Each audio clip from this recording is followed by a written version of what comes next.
জ্ঞান ফিরতে ডিম্পি দেবা প্রমাণ দেখে ভুল ভাঙল রাহুলের। আঁকড়ে ধরল রাহিকে।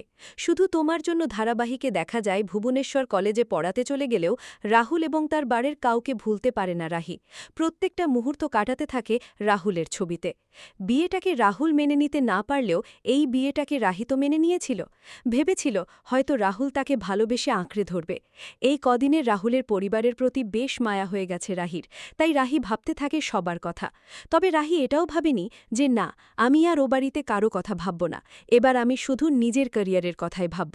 অন্যদিকে দেখা যায় রাহুল নিজেকে সামলানোর চেষ্টা করলেও খুব ভালোমতো বুঝতে পারে রাহি তার কতটুকু জায়গা জুড়ে আছে এবং সে একটু একটু করে রাহিকে ভালোবেসে ফেলেছে।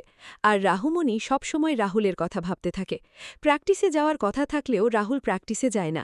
মেমো আসে এবং রাহুলকে বলে যে রাহুল, আমি ছোটবেলা থেকে তোকে দেখে এসেছি, তাই আমি তোকে খুব ভালো করে চিনি। এর আগেও আমি তোকে বলেছি তুই রাহি বৌদিকে ভালোবেসে ফেলেছিস, কিন্তু তুই সেটা স্বীকার করিসনি, বুঝতে চাসনি। তবে আজ আমি তোকে দেখে সেটা আরও ভালো করে বুঝতে পারছি রাহি বৌদি তোর মধ্যে কতটা জায়গা নিয়েছে, তোরা দুজন দুজনকে কতটা ভালোবাসিস। রাহুল, বিয়েটা অ্যাক্সিডেন্টালি হলেও তোরা 7 জনমের বন্ধনে বাঁধা পড়ে গেছিস রাহুল। মেমো রাহুলকে বলে, মেমো, রাহি যে কখন আমার মধ্যে এতটা জায়গা করে নিয়েছে তা আমি বুঝতে পারিনি। আমি জানি না এটা ভালোবাসা কিনা, তবে আমি রাহিকে ফিরিয়ে নিয়ে আসব। কিন্তু একটা প্রশ্নের উত্তর আমি এখনও পাইনি মেমো। রাহি কেন সত্যিটা আমাকে জানায়নি সেদিন? মেমো রাহুলকে বলে যে শোন রাহুল, আমি রাহি বৌদিকে যতটা চিনেছি, রাহি বৌদি মিথ্যে বলার মেয়ে নয়। আমার মনে হয় সময় মতো তুই তোর সব প্রশ্নের উত্তর পেয়ে যাবি। তবে কাল তো টেনিস টুর্নামেন্ট আছে, যেটা তোর স্বপ্ন, তোকে এই টুর্নামেন্টে যেতেই হবে। রাহুল কিছুতেই যেতে চায় না। রাহুল মেমোকে বলে, মেমো, আমি পারবো না, আমি পারবো না। কিন্তু মেমো বলে যে না রাহুল, তোকে যেতেই হবে ভাই, যেতে হবে, নয়তো রাহি বৌদিও কষ্ট পাবে। রাহুল মেমোকে বলে, ঠিক আছে, আমি টুর্নামেন্টে যাব, আর তারপর আমি রাহিকে নিয়েই ফিরব। তবে টুর্নামেন্টে যাওয়ার পথে অ্যাক্সিডেন্ট করে রাহুলের বাস, রক্তজক্ত। রাহুলকে হসপিটালে নিয়ে যাওয়া হয়। খবরটা পৌঁছে যায় রাহির কাছে, আর রাহি উদ্গ্রীব হয়ে ছুটতে থাকে রাহুলের বাঁচানোর জন্য। ওই মাঝরাতেই ভুবনেশ্বর থেকে রাহুলের কাছে যাওয়ার জন্য বেরিয়ে পড়ে রাহি। তবে রাস্তা ধরে যখন রাহি ছুটতে থাকে তখন ডিম্পি রাহিকে দেখে ফেলে এবং ভাবতে থাকে, এ কি, রাহি দিদি না, এভাবে ছুটে কোথায় যাচ্ছে, দেখে যেন কেমন মনে হচ্ছে, সবকিছু ঠিক আছে তো।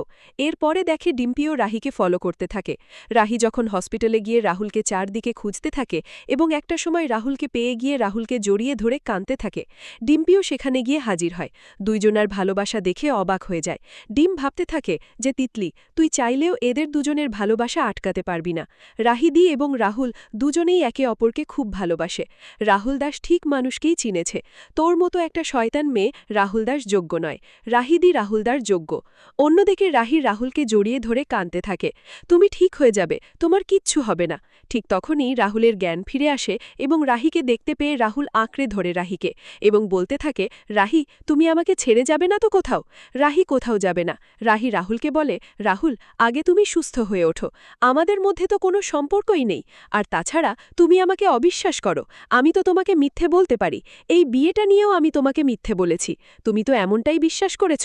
তুমি তিতলির বলা কথাগুলো বিশ্বাস করে সত্যি এটাই যে রাহুল, আমি সেদিন জানতাম না যে তিতলি সত্যি যা জানে না। আমি সেটা তোমাকে অনেকবার বলেছিলাম, বিদেশ না গেলে তিতলি কিন্তু কাউকে বিয়ে করবে না। তুমি তো আমার কথা শোনোনি।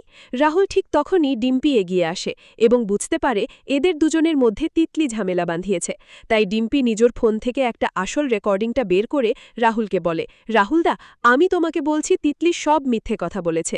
তিতলি ইচ্ছে করলে তোমাদের সম্পর্ক ভাঙার জন্য সবকিছু করেছে, আর তার প্রমাণ আমার কাছে আছে। তো বন্ধুরা,